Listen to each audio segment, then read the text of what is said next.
right, and we are back and live here on the old soapbox. So, I want to dive in on another episode here. We're diving into May now, so welcome to May. And what I want to talk about in this episode, a few things. One, I really do appreciate a lot of people, hit me up and they say they listen to the podcast or they follow along and it helps them. And I really do appreciate that. Every time I do this stuff, I always wonder to myself, am I adding value? I hope I am. But, so anytime I hear that, it is appreciated. And certainly during this time of, where our lives are very different, I've been way busier than I've ever been. And I think that's something that I'm very fortunate to have that opportunity, but with my role at Reebok, with what we're doing and how we're doing it, it's kind of put me into a position of like, wow, like we're, the days are extremely long and 7 days a week just to make sure we can continually add value. And, it's put everything else into perspective where I'm not working seminars either right now. So for me, it's a huge life change where, I was averaging 40 weekends a year. This is the longest that I've gone without working a seminar in 10 years since I started. And so it's really, and I know a lot of you out there that, are in that similar boat with maybe different things. It's there are unbelievable benefits, right? And I love spending time with my daughter, my wife, and, things like that. It's great. I love that I'm here for when Haley wakes up, when she goes to bed. But I also do miss the road. I miss, speaking with you guys. And that's why I made, everything that I really have and that I do is because of you guys, my interactions at seminars, at the CrossFit Games, at my gyms. So, I really think that it's, I created this podcast because, people ask me questions and I want to be able to deliver value, so it's funny to look back and think, man, I haven't, been on the road in a while or haven't, seen that stuff. So oftentimes my inspiration just comes from you guys. And it comes from talking to people at seminars, talking to people, at the gym and my fellow coaches. So a lot of interaction has kind of, gone down. And thus, for the past month and a half, the topics of discussion have really been, about how do we pivot, how do we transition, how are we handling this stuff? And we, and we talked a lot about that. And I think, what we recently just released via the hand plan is like a 41-page back to business manual, and really proud of it. And this was between myself and James and Spencer and Travis. We kind of put our heads together of what we've been doing, what we've learned, all certain things. And we put this together as a free resource. And there's a lot of stuff in there, and it's been really cool, people downloading it. And obviously from a business perspective, it would be nice to have people want to join the hand plan, obviously, but that's not the goal. The goal is to help people and to help gyms, because everyone's in a different scenario. And there's a lot of groups out there. There's there's a lot of affiliate owner groups on Facebook, and there's chats and all these other things. And it's really nice to see that there's a sharing of best practices, and obviously you can read the news and you're like,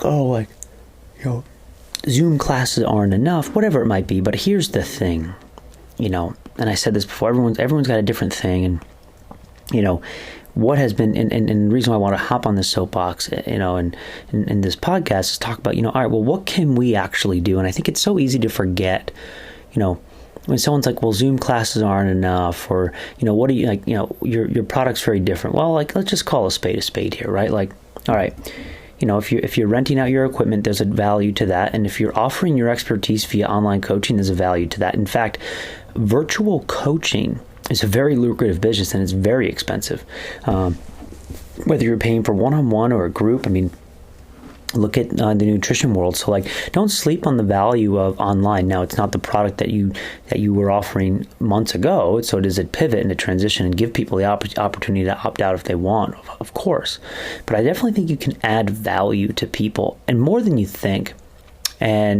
And this is really what I wanted to talk about is, all right, well, what have we been doing between my 3-1 Nation gyms and then, Reebok CrossFit One, and they're all different in degrees. And then what have we been doing on the hand plan? What have I personally been doing? And here's the thing. I think that it's easy to forget our job as a coach. Our job as a coach is to help people and get them better. And I think that it's like, all right, well, I was coaching some Zoom classes this week, and to people that one group of people, complete strangers, another group of people where I don't coach a lot of them often, and it was good because, and then half of them didn't want to show their screen because they weren't comfortable, and half did, and there were massive challenges associated with that. But and I got done with it, and I started reflecting. I was like, all right, and then I got some feedback for some people that were on it too, and it's simply coaching. Well, I can't get tactile, but there are verbal and visual cues, right? And the combination of both is going to be important. The speed at which you speak is going to be important. The intent of your teaching is going to be important. How much are you talking, or how much are you moving? The clarity of your teaching, because now you have a medium of, a digital screen. It's no longer, and I can't see facial expressions. I can't see misunderstanding. So I have to know everything I'm saying is very clear. I have to demo everything. I have to also think about, okay, not every movement requires massive amounts of coaching all the time. Some does. What if I can't see you? What are my thought processes going through my head of how am I going to add value to this athlete while they're moving? And here are some of my takeaways. So this is, if I were to title this podcast before it's finished up, it's like, all right, what are some takeaways for you to actually be a better coach online? Right. Well, of course, as we've always talked about, prepare and making a lesson plan is very important. But preparation, we talk a lot about this in the Back to Business Guide of like, all right, well, a few things you have to make sure you do is, make sure that everything is set up. Your audio is good, all that other stuff. But more importantly, your workout is written on a document that you can share your screen with everyone in the beginning. So now they can see the workout and share that with them. And if you're really fancy, have a second screen, logged in as like another user account, and have that always showing the workout for an example, so someone can pin that if they want. And that just makes your life easier and clarity. Then from there, when you make your workouts, and I was thinking a lot about this when I was coaching the strangers, when I wrote my workout, I was like, all right, I need this workout to be time bound because I need everyone to start and finish at the same time. That makes my life easier. And that's something that is really, it's important, but it's for their benefit too. So, all right, I'm going to do 45 seconds of work, 15 seconds of rest. We'll do 3 exercises, and then we'll do that for 5 rounds.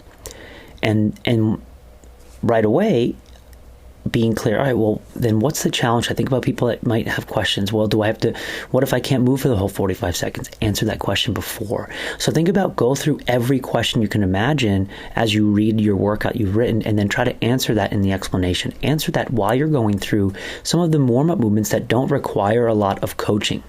So you need to bank time and words and things to say while you're doing things. Because sometimes you're doing certain things and you're kind of filling the space, but you also want to add value. So while you're doing arm swings or leg circles and getting people generally warm, all right, guys, so remember in the workout that we just showed you, it's 45 seconds of work. But that doesn't mean you need to move for the whole time. That's your window for you have an opportunity to get as many reps or as long as you can hold a certain position.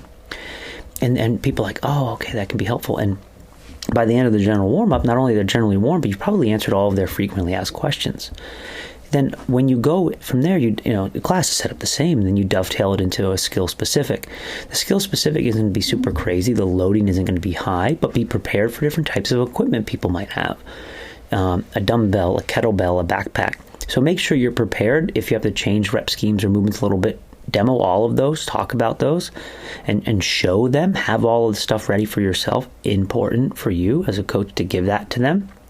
And then also scaling options, and make the scaling options super easy. Not like if you have 5 push-ups from your toes on the Monday of the 3rd solstice. No, like just be like, all right, guys, if push-ups are a challenging movement for you and they usually degrade, let's just take these from the knees, or let's cut the reps in half. Give them the option. Make it very little opportunity for them to ask you questions. Not because you don't want questions, you just can't cater to a full group of people asking specific things, because the reality is it doesn't matter too much if your scaling options are pretty spot on. And because we're looking for a workout that is and the loading for most everyone is low, and you just want to be cognizant of volume and movement, repetition, and redundancy from what we're doing. So, and again, all of this comes into preparation. The more veteran of a coach you are, you can do this a little more fluidly, and the more novice of a coach, you better, get your stuff squared away. And, and then from there, I think this is probably the hardest thing is you need almost like, all right, I need 10 things to coach during X movement.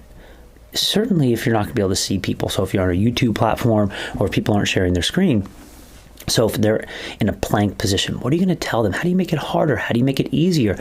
What are they going to think about? And the only way to do this, and this is something I've advocated for a long time, is you need to do the workout. Sometimes doing a round or two with them can help, because and ask yourself, what are you thinking?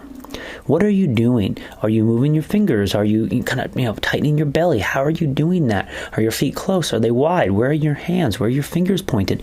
Ask yourself, where's your head? Where are you looking? All of these questions, with the answer comes a coaching cue. Because imagine if you were on top of a push-up, and the next thing you think, gosh, my shoulders are getting tired, so what I'm going to do is I'm going to break the ground apart. I'm going to bring my elbow pits forward. And then one or two people get that, and now you're starting to add value. And this is really important in the digital platform, is when we do this, we want to add value to our members. You can do that by coaching them. It's very, the pre-recorded classes are cool. You're not going to add value to them. It's just really you being told what to do. And that's a very different class. And there's nothing wrong with that. It's like you take a Peloton class, take a YouTube class, you're being inspired, you're given direction if you can. I mean, that's why machines are great with a type of Peloton type of thing, or someone, telling you to go this stroke rate or this RPM at this, whatever it might be. That's great. And that's called intervals, right?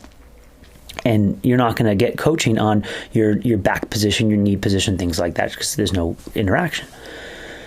And honestly, there's nothing wrong with that medium, but if we're going to be interacting, man, you got to coach your butt off and really and then make it fun and make it inspiring. And that's where we can really learn from the group fitness instructor world because are we group fitness instructors? No, we're not. We're coaches to a group. And we are not, riding the bike, swinging the towel, getting people fired up all the time.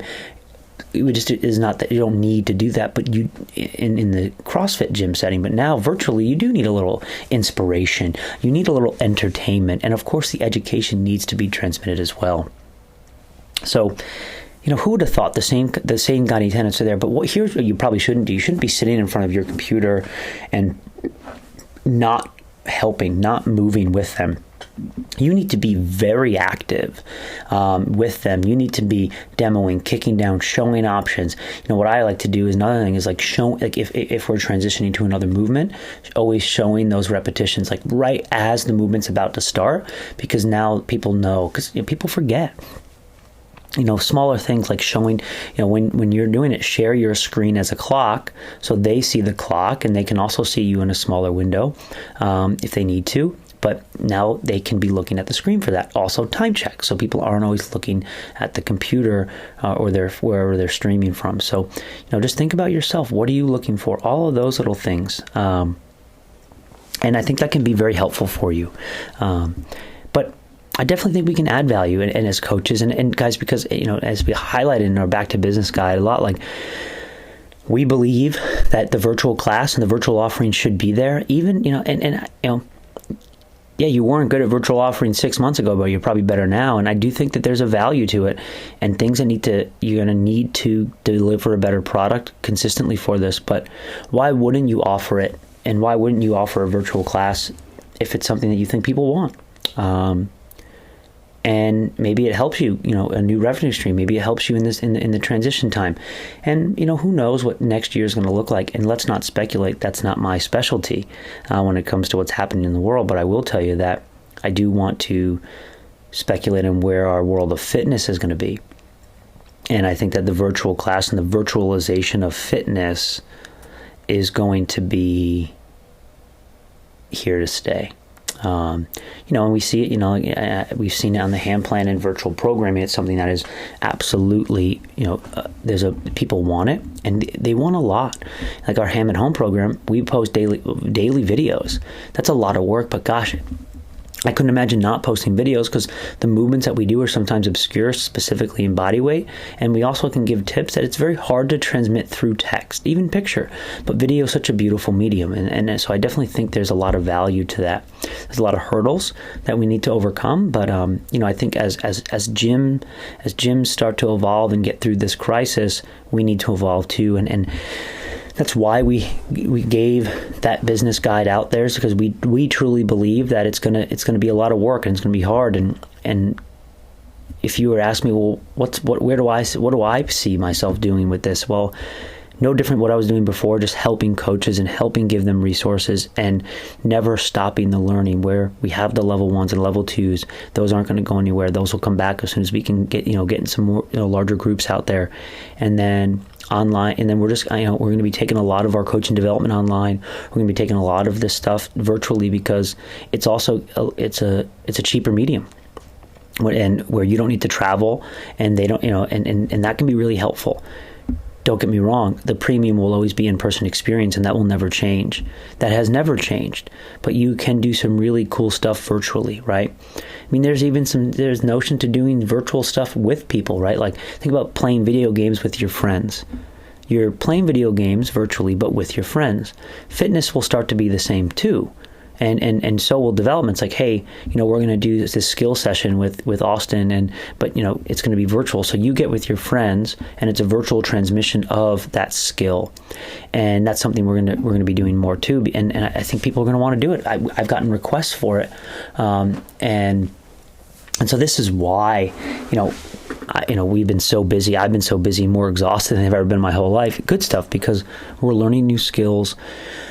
And there's a lot, like, from if we're shooting videos and editing videos, and then we're how do we there's so many more steps. But again, just think about when you opened if you were an affiliate owner, when you opened your gym, it probably felt the same way.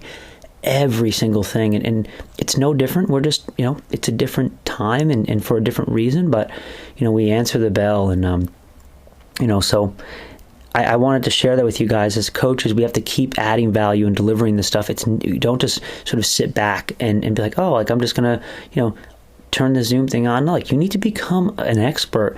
You need to study and practice, and that's important. And deliver a really good product, and people will come back, and they'll pay for it because you're delivering a service. Offer one-on-ones if you can, virtually, 30-minute one-on-ones, and it will just start to become an opportunity for you to connect. I mean, how sweet would it be for you to do a 30-minute one-on-ones forever virtually, and people pay for that. Like, again, remember, it's people want that stuff, so they do it for nutrition, for consulting, for life coaching all the time. Why are you any different? So don't let the naysayers that say that, doing this or that, it's not what you like. You're just changing. Now, if you don't want to do that, different story. If you don't like it, different story. But, right, no different than if you don't like coaching CrossFit, don't coach at a CrossFit gym. If you don't, but if this is something that intrigues you and that you like, you probably can really help yourself here. So don't sleep on this stuff. And we put all the stuff in the guide, and we're giving it away. So if you have questions on that, I'll put the link in the bio on how to get it. But it's, our goal is to get everyone back on their feet, and we hope everyone can. And hopefully this stuff helps a little bit. But it's time to keep working, stop complaining, and make this stuff happen. And honestly, I love the CrossFit community, because I think most people are doing that. But let's not also, let's not be so concerned about, well, what happens when we get back to work and yes, we're going to need to be cautious about our athletes because they're going to be back in the gym and super excited. But remember, never deter people from working out. Never deter people from getting back to work and back to business. That's what our jobs are. It's uncharted territory. So also, it's not like I think this is where it's going to be, but I don't know. But let's help each other. Let's support each other. Build each other up. And it's also okay if people are selling things. Like, I think also, like, people are starting to expect everything for free. It's like, if someone has a product, it's okay to buy it. So I think those are just a few things to think about. Like, I think, it's like, how dare this person or these people be charging for this? Or, like, who cares? Like, no, support them. And that's what it's about. Like, we don't need to be so negative. Support people, and if you like their cause, be a part of it. If not, just move on to the next thing in your life. But work hard, guys. Let me know if you have any questions. It's 20 minutes. That's where we're at in the podcast. Love you guys. Miss you guys. We'll get back out there. We'll get back on the road, doing seminars, coaching development, training together, throwing down. It will happen. Trust me. I definitely miss you guys as much as I'm sure you miss each other. So if you have any questions, shoot me a note. But thank you.